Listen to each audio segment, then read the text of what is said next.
झालं बरं बाई, आता लगे ना आदर घर साफ झालं. आता ना लगे गणपती बसासाठी तयारी. आज लगे मी सगळं आवरून ठेवते बाई. पोरण बाई, पण पोरण सामान आणलं का नाही गणपतीचं. गणपती कसे आणते काय माहिती आता बाई. पण मला पण थोडंसं सामान आणायचं होतं, एखादी सामान काही डेकोरेशनचं सामान तर पोरच आणणार होते. त्याच्या दरवर्षीचं आहे, पण मग मला पण असं वाटतं की नवन नवन घ्यावं बाई. अजून ना म्हणलं गेलंयच महालक्ष्मीच्या औषे, पण नाही काय व असं बसवून चालत नाही ना बाई. माझ्या पप्प्याचं पुढच्या गणपती महालक्ष्मी आलो जर लग्न झालं, माझ्या घरात लक्ष्मी आली तर बाई मी लगे मस्त महालक्ष्मी ना लगे माता महालक्ष्मी माझ्या पप्प्याचं लग्न होऊ दे ह्या वर्षी. काय करू मी सकाळी सकाळी काय करायलो. पण बा तू माझ्यासाठी लगे प्रार्थना करू काय लगे देवा पुढे लगे मला बायको भेटा म्हणून. बापरे तुझ्यासारखी माझ्या सगळ्याला भेटवू लगे मला लगे दर्शन घेतो. मला लय आनंद होणार लगे, लय आनंद झाला मला लगे लय लगे लय. हा मला पण वाटतं ना, मला पण सुनिया कौरक करू मी तुमचं करून करू मग कंबडखं गेलं. मला असं वाटतं मला पण सून येईन, मी पण आयतं खाईन थोडीशी. गंज केलंय आता लोक, सगळं आयुष्य गेलंय मग करू करू. येईन सून आता करू, पण त्यासाठी पप्प्या तुला कळायला पाहिजे अगोदर तू काहीतरी कर तेव्हा पोरगी भेटन, नाहीतर पोरी भेटत नाही. पोरीच्या बापाला गव्हर्नमेंट नोकरीवाला पाहिजे सरकारी. तो सरकारी चक्राची असला चालतो. आपल्याकडे गंज 10-12 एकर जमीन आहे बापा, पण काही खरं नाही ना रे बापा. काहीच नाही पप्प्या, तू काहीतरी कर, काहीतरी एखादा चक्रा शिकावं लाग तू, तेव्हा तू चांगली पोरगी भेटन. चांगली काय का आपल्या चांगल्या लोकांतली चांगल्या स्वभावाची असलीच चालती. रंगरूप आपल्यासाठी काही नाही. मला गुणी पोरगी पाहिजे, कामाधंद्याला चांगली पाहिजे, एवढंच पाहिजे फक्त. पोरीचं टेन्शन नको, तू फक्त लग्न सांगते ती करायचं. पोरगी पाहायचं काम माझ्याकडे देऊन टाक ना. कसं आहे मग आता 2-3 पोरी आहेत ध्यानात, त्यातली एक तर मिळायला गेले आवडती मला ती. म्हणजे आवडती म्हणजे आवडली पाय. तुम्हाला सांगू का नको सांगू नको ती आपल्याच गावातली बाय पोरगी. तुला पसंत असेल तर लगे मला तर वाटतं की बोलून टाकते आताच. ते पण लग्न करणारे वाटतं पुढच्या वर्षी. काय म्हणून राहिला तू बाप्प्या, काय म्हणून राहिला तू? पोरगी पाहून ठेवली, पोरीवर लक्ष ठेवतो हे शिकवलं का तुला आम्ही? आमच्या हाडाची काळी झाली, रक्ताचं पाणी नाही उरायला पाणी, तुला कळतं का? आणि तू पोरी पाहू राहिला, 2-3 पोरी पाहिला, हेच संस्कार आहे का? तुपल्या बहिणीला जर दुसरं कोणा असं म्हटलं तुला कशा मिरच्या लागल? दुसऱ्याच्या पोरीबद्दल कधी पण चांगला विचार करायचा. मला थांबतोय बापाला सांगते, असं मारायला लावते तुला, फॅनला उलट टाकू मारायला लावते. तू पोरीबद्दल असा विचार करू राहिला, हे संस्कार दिले का आम्ही तुला? हे दिलंय का तुपला लायना भाऊ? तुपला असं ऐकून काय करन? त्याला त्याच्या तुपल्यापेक्षा डेंजर संस्कार लागल ना. मग तो म्हणून आपला भाऊ बिरले तर मी काय करू? मी अजून एखादं काम करतो. अरे तू मोठा आहे, मोठ्यासारखं वाग. पोरीची रिस्पेक्ट करा, पोरीला बहिणी मारा. ज्या पोरीला तू त्यासाठी आम्ही चांगलीच पोरगी पाहू ना, तू ताण नको घेऊ ना. चांगली पोरगी पाय, पण अगोदर स्वतः ना 2 घास कमवायची अक्कल पाहिजे, नंतर दुसऱ्यांचं बघायला पाहिजे. पापाच्या भरोशावर कौरक करणार आहे तू. मी अडाणी आहे, पण तुला माहितीये का माझा अनुभव लय मोठा आहे.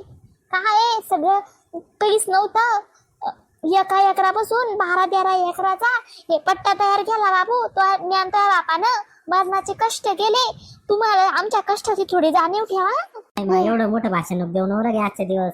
बरं ते जाऊ दे, लग्नाचा विषय बंद कर बरं. मग ते गणपती बसवायचंय मला. त्यामध्ये मंडळाचा गणपती बसवायचा आहे, घरचा पण आपला वेगळा बसवा लागेल ना. तर मग ते वर्गणी मागू राहिले ते मंडळाचे पोरं. मग ते 500 रुपये पाहिजे आपल्या घराकडून वर्गणी, आणि ते 500 रुपये मला आपल्या घरातल्या गणपतीला दे. मला 1000 रुपये दे बरं तू आज लवकर. पोरानं पाहिलं की गणपती सगळं सामान आणलं सजायचं हे ते, मग अजून गणपती पण नाही आणला. मग दे बरं तू पैसे पटकन. अरे काय दांगडू चालला तुमचा इकडे सकाळी मग तिकडे गल्लीत बसेल, मग तिकडे आवाज येऊ राहिला मायला कायचं काय तुमचं पैसे कोणाला पाहिजेत? काय म्हणतो पप्पा, काय म्हणून राहिला हो? असं भांडण्यासारखं काय बोल राहिले तुम्ही? शांते तुला पप्प्याला त्रास देणार मला सांग बरं का? तू झोडपून काढतो याला लेख केव दिला मला. काय नो माय मग बाप कसं बोलतो मला कधी पण मला माराडच उठेले. मी काय केलं बरं? मी आता गुपचूप बसेल नाही का? तो काही म्हणून राहिलो तुम्ही? मग लग्नाचं वय झालंय तरी पाय मारायचे गप्पा करते. मग आपण काही करतच नाही. माझ्या मित्रमंडळीत पण मला अशी काही बोलते बाहेर पण गल्लीत, मग आपण करते सगळा. अहो काही नाही. आमच्या मायलेकाचं प्रेम येते. काही नाही, मी त्याला तेच सांगत होते की गणपती आणायचा, तुम्ही तुला पैसे देते. काही नाही, तुम्ही नका ताण घेऊ. काही नाही, आमचं मायल्या काय ते चाललं आता गप्पा. आम्ही मोठ्या आवाजात बोलतो म्हणजे भांडणं करतोय का, असं काही नाही. मग त्याला सांगत होते लेकरू चुकायला लागला तर माय बापा सांगत असते त्याला. लहान आहे तेव्हा अजून. कशाचं लहान आहे टोळण्या, 25 वर्ष होऊन गेलं. आता पाय ना 2-3 लेकरात बाप असते आता लग्न केलं असतं तर. मग ती लहान आहे तो लय लाडावून ठेवलं त्याला. तो लाडामुळे वाया गेला. इतकं शिकवलं आपण त्याला, ग्रॅज्युएट केलं तरी काय नोकरीचा आता नाही पत्ता नाही. निस्ता म्हणतोय गावात. तिकडे गेला असता कंपनी तर काही 25,000 रुपये कमवले असते महिना ना. आता काय वावरता काम जमत नाही, निस्ता घेतोय गेला मित्र आहे सगळं. तो झेंड्याचा मित्र तो पण असं लोपर मित्र पण सांगते काही चांगली पकडी नाही यांना. हो मा पाय हो मा बाप कसं बोलतो मला. आता घरातल्या घरात बोलतो बाहेर असंच बोलतो. म्हणजे म्हणलं लगे नाक काढायला जागा नाही राहिली गावात. मा बाप दिसतो मला तिरपा पाहावं लागते गल्ली ना. फक्त तो डोकं खसको बरं काय खानपडीत खाली पडेल तुला. तू उगाच सणासुदी जातं नाटकी नको करू. उद्या गणपती बसणार आहे आता मुकाट्यानं आनंदाचं वातावरण घरात राहू दे. मला माहिती तो बाजू घेते कारण की तो मायानं तू लाडून ठेवले जास्त. आता तू जास्त हे नको करू. नाही लेकायला बोलायचं नाही बरं बाई. त्यानं त्याची आता काही चूक नाही, मपली चूक होती. मी मोठ्यानं बोलत होते, तुम्ही त्याला सणासुदीचं बोलू नका. त्यात मपलाच विषय होता. मी देवाला म्हणत होते की मपल्या घरी पुढच्या वर्षी लोक महालक्ष्मी आली तर मग मी महालक्ष्मी बसवीन. अहो काही नाही कामच्या मायल्याकाच काही नाही, नॉर्मल सुरू होतं. तुम्ही नका काळजी करू, साधं जाऊ द्या. त्याला पैसे द्या बरं, जेवढे लागते तेवढे. जेवढे लागते तेवढे हो तर लगेच असं लगे झाडाला लागले पैसे जेवढे लागते तेवढे पैसे द्या. काही याला अकल इकल आहे की नाही, इतकं पैसे खर्चतो. आता किती पैसे पाहिजे याला. हो बाबा मी काही इकडे उधाळायला पार्टी करायला मागवलं पैसे. गणपतीला मागू राहिलो. गणपती बसवायचे आपल्या मंडळाची आपली वर्गणी राहिली ना. आपल्या गावातला गणपती सगळ्याची वर्गणी सगळ्यांनी दिली 500-500 रुपये. आपले पण 500 रुपये राहिले ना. इतके चिकटवाणी घेऊन करता काय पैसे वर नाही तुम्ही सांगा. 500 रुपये त्या गणपती मंडळाचे आणि 500 रुपये आपल्या घरात गणपती बसवायचा आहे त्याचे द्या 500 रुपये. मला 1000 रुपये द्या आणि वर 200 रुपये ते सजवलं सामान घ्यायला लागेल ना. असे मला 1200 रुपये पाहिजे सगळे. आता 1200 रुपये आता आमच्या काळात आम्ही 200 रुपयात गणपती सगळं सजवून आणि हे करून ते करून बसवायचो. आणि जास्त गणपती आम्ही हातानच बनवायचो मातीचे. आम्ही काय शाळेत नव्हतं आणत कलरवाले. आम्ही घरातून शेतातून माती आणायचो आणि त्याचं बनवायचो. तो देव का गणपती बनवून मी पैसे वाचते आपले. कसं आहे पर्यावरणाचं पण येत नाही, नुकसान आहे की नाही. तर मी म्हणतो गणपती मी आपल्या हातात मला मस्त गणपती येतो ना. आणि ते कुकाचा कलर देतो मी लाल गणपतीचा मस्त लगे. मला अनुभव गणपती बनवता आम्ही लहानपण बनवायचा ना. पैसे वाचवायचे म्हणून पर्यावरण काढू. ते चांगला दिसतो का मातीचं गावातलं का आपल्या घरी बनवलेलं गणपती. बाहेरचं किती पोराचे किती खात दिसेल मग असं दिसेल मग आहे की नाही. मला बाहेरचं जाण्याचं गणपती मस्त मोठा मी चांगला पाहून आणणार आहे. मन मी बनवायचं घरी गणपती. द्या ना हो पैसे द्यालं. कवाचं पोरग लावणी लावून राहिलं तुम्हाला. द्या ना एकदा. ते जाईन त्याला उशीर राहिला. द्या बरं द्या बरं काढा बरं मोठा पटकन काढा. जा कपाडून घ्या पैसे काढा द्या पटकन. जाऊ दे मला ते झेंड्या मग मित्र वाट पोराला बाहेर आम्हाला दोघांना पण जायचे.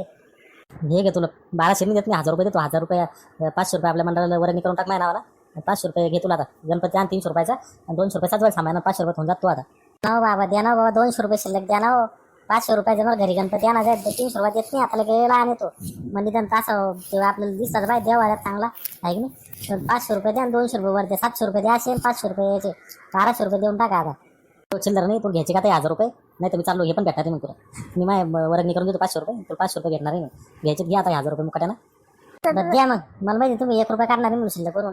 तुम्ही एकदा म्हटलं तेवढेच देणार आहे. ते 1000 का होईना मग. हे घे जाय आता पटपट जाय लवकर ये बरं का. आता आपला गणपती बसवून लवकर जाय.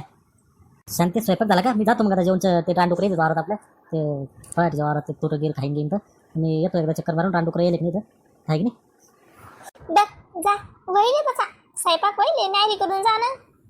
काय हो मला लगे मी सामान कसं आणू लगे काय बा आपण लगे 1 रुपया शिल्लक द्यायला नाही. मला 1000 दिले आणि 500 रुपये वर्गणीत द्यायचे.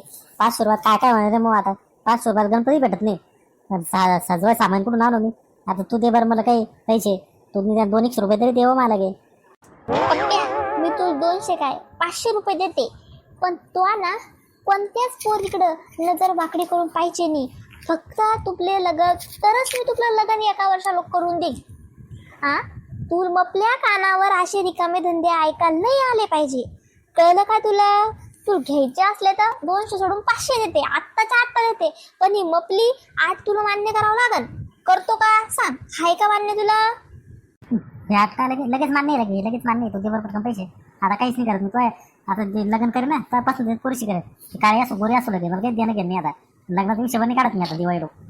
शांत काकू कोणाच्या लग्नाची गोष्ट चालू इथं माझ्यासाठी पोरगी पाहतात काय नाही. कोणाच्या नाही लग्नाचा विषय सुरू. काय उतावळे झाले बरा. स्वतःची कमवायची अक्कल नाही. लग्नाची स्वप्न पाहू राहिले.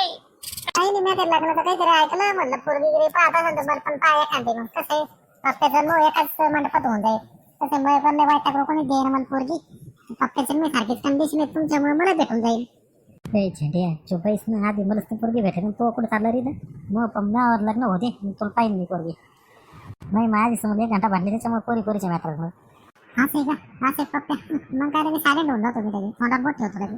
बरं मग येऊ मग मामी आता तुला दिले आता 200 बाबा दिले 1000 रुपये म्हणजे 500 रुपये करतो 700 रुपयाचं मला आता गणपती ते सगळं सामान घेऊन येतो मग आम्ही. झेंड्या चाल बरं आपण तू पण गणपती आला असं ना तुला शाळेत गणित शिकवलं नाही का? 15वी पास काय झाले 15वी 16वी झाले 16वी पास काय झाले तुम्ही? त्यात काय शिकवलं? मी तुला किती रुपये दिले? 500 रुपये दिले. त्या बापाने दिले 1000 1500 रुपये तुला सांगते. आणि त्या 500 रुपयात सामान आण 500 रुपयाचा गणपती आण 500 रुपये वर्गणील दे. सगळं सामानाचा हिशोब घेईन मी 1 रुपयाचा. अवघड पण 500 दिले नाही 500 दिले करू रोड 200 मोठे काढलो. बरं म्हणजे 1500 रुपये झाले माझ्याकडे आहे ना बरोबर आहे 500 रुपये वर नाही आणि 1000 रुपये त्याचं मग सगळं काम होतं. मग आता तो 300 रुपये वस्तू एक्स्ट्रा दिले म्हणलं आता काय मस्त गणपती बसून सजवतो मी आता लायटिंग पण गेलो होतो 200 रुपयाची वर. पप्प्या चाल बर लवकर लय उशीर व्हायला आपण ते गणपती पण सजवून आल्यावर आहे की नाही. काल ते सामान घेणं आहे की नाही ते सामान घेऊन आता उद्या गणपती बसते म्हणल्यावर काय आता आपण सामान घेणं झालं पाहिजे ना गणपती म्हणून आणलं झालं पाहिजे आहे की नाही. चाल बरं फक्त लवकर चाल टाइमपास करू मला पण घरी मला म्हणजे लवकर ये म्हणून. आरामाने जा आरामाने या. गाडी हळून चालवा. पप्प्या मला कोणा सांगितलं नाही पाहिजे गल्लीतल्या बायांना किंवा एखाद्या कोणा दुसऱ्या माणसा कोणाकडून ऐकून नाही आलं पाहिजे की पप्प्यानं लय मोठ्या गाडी चालवली म्हणून. नाहीतर ना तुला एसटीत जावं लागल. मोटरसायकलची चाबी काय बापा देऊच द्यायला लावणार नाही. हळून जाय हळून ये. शांता काकू तुम्हाला माहिती का आपला पप्पू किती ड्रायव्हर भारी म्हणून. टू व्हीलर लय डेंजर चालतो तो म्हणजे त्याची पल्सर लय डेंजर आहे ना. तो कसं आहे ते 120च्या स्पीडच्या खाली येत असते इतका भारी हे तो. तो जर एखाद्या ह्याच्यात गेला असता सर्कस मध्ये एखाद्या तर त्याचा पहिला नंबर आला असता पहिला नंबर गाडी चालवण्यात त्याच्यासोबत राहतो मी. एकदा पण पडलो नाही अजून गाडीहून भले 2दा 3दा पडला असेल पण मग नाही पाडला त्यानं अजून. आता इथं सांगायची काही गरज आहे का? चाल बरं झेंड्या लवकर चाल तुला डोकं घातो राव एकदा तू बोलायला लागली खांबतच चाल लवकर.